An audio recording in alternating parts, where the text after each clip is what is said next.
Pak Susno, melihat banyak kejanggalan atas kasus yang sebenarnya kan sudah inkrah 8 tahun lalu ya, banyak yang kemudian membandingkan kerumitan kasus ini dengan kasus Sambo. Anda melihat hal ini seperti apa? Memang sudah pantas kemudian untuk Kapolri memberikan atensi sama seperti ketika menangani kasus Sambo?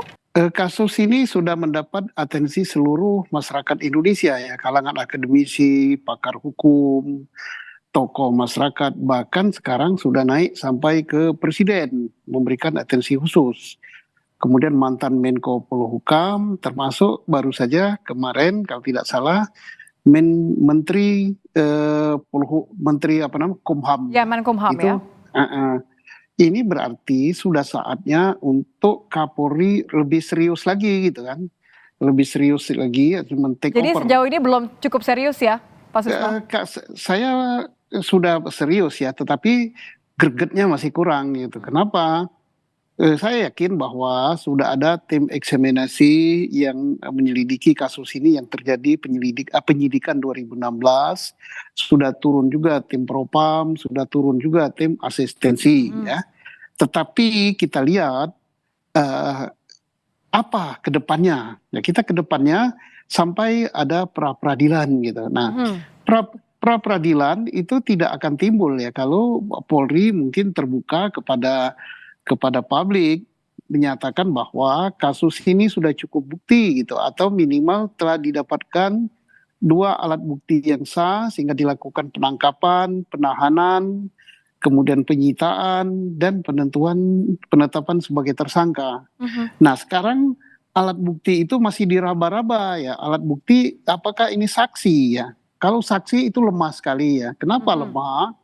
Sebabnya saksi-saksi itu saling bertentangan antara saksi satu dengan saksi yang lain. Apalagi saksi yang diajukan oleh pembela ya atau pengacara atau advokat bahwa misalnya menunjukkan Peggy malam kejadian ada di Bandung. Sedangkan saksi Aib melihat Peggy ada di TKP dan melihat sepeda motornya malam hari jarak terakhir 100 meter. bahkan media sosial Peggy Setiawan yang kemudian dicoba dijadikan sebagai barang bukti, Pak Susno. Itu bagus sekali karena dengan media sosial itu akan terjawab. Kalau saya lihat media sosial yang terangkat ke publik ya, bahwa Peggy yang ditangkap sekarang ini dia masih tetap sampai tanggal 24 Agustus dia bersosial media bahwa posisinya berangkat dari mana? Berangkat dari Cirebon menuju Bandung, ada di Bandung. Kemudian dia mengatakan bahwa kok dia mendapat cobaan, tapi kita nggak tahu cobaan itu cobaan apa.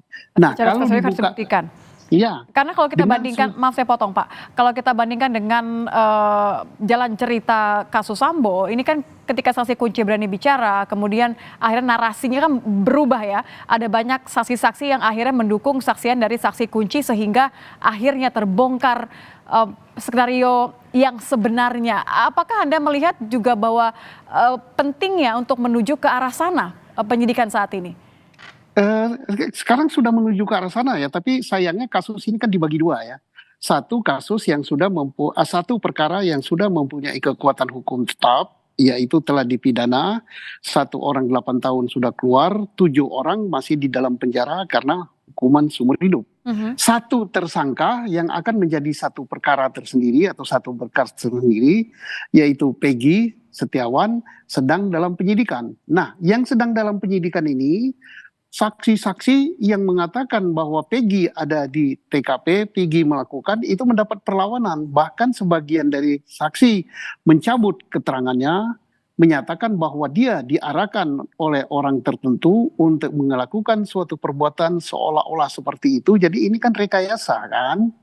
Nah, kemudian saksi-saksi yang lain juga mencabut dan ditemukan pula saksi-saksi lain yang diperiksa lagi bahwa keterangannya tidak seperti yang diberikan pada sidang pertama pada awal 2016 atau 2017 yang menghukum 8 orang daripada tersangka. Artinya kan ada celah kalau penetapan Peggy Setiawan ini ternyata bukanlah pelaku utama dari pembunuhan kasus Vina. Berarti kan kemudian kita bisa mencoba untuk menarik kembali apakah sebenarnya penetapan dari 8 terpidana ini adalah hal yang tepat dilakukan atau benar saat itu? Iya, jadi kasus ini saling berkaitan. Manakala PK yang dulu diajukan untuk terhukum yang sudah sedang menjalani hukuman itu menang, maka Peggy Setiawan juga harus bebas. Atau sebaliknya, manakala pra peradilan Peggy Setiawan itu menang atau benar apa yang diajukan, berarti ini juga berpengaruh terhadap PK yang akan diajukan terhadap yang terpidana. Nah, mengapa demikian? Karena sampai dengan sekarang ya, kita melihat apa dasar penahanan Peggy Setiawan itu yang diumumkan yang kelihatan ke publik baru keterangan saksi. Mhm. Nah, keterangan saksi itu sebagian besar sudah dicabut karena mereka mengaku bahwa itu direkayasa. Ya, yang Berarti akhirnya mendorong ada lemah kesan sekali. bahwa ditutup-tutupi. Iya, lemah sekali. Dan juga ada saksi yang berlawanan. Ya, saksi siapa yang diajukan oleh advokat yang menyatakan bahwa Peggy Setiawan berada di Bandung pada saat itu dengan dilengkapi penguatan bukti berupa slip gaji, berupa Facebook dan sebagainya. Nah, Mhm. itu kan berarti saksi yang dulu itu sangat lemah, apalagi sudah dicabut. Nah, Oke. tinggal kita berharap apakah penyidik Polri punya alat bukti lain. Kalau dikatakan alat buktinya berupa pisem, itu lemah sekali. Mhm. Mengapa? Karena pisem tidak menyatakan bahwa Peggy sebagai pelaku. Ya. Oh, kalau itu alat Samaan, bukti berupa, satu lagi kesamaan dengan apa yang terjadi di kasus Sambo ya Pak. Jadi saya iya, melihat iya, artinya memang ini adalah saat yang tepat untuk menunjukkan keseriusan, tidak lagi ditutup-tutupi iya. bagaimana kemudian menangani kasus Sambo dengan kasus pembunuhan Vina. Terima kasih Pak Susno. Download Tribun X sekarang, menghadirkan lokal menjadi Indonesia.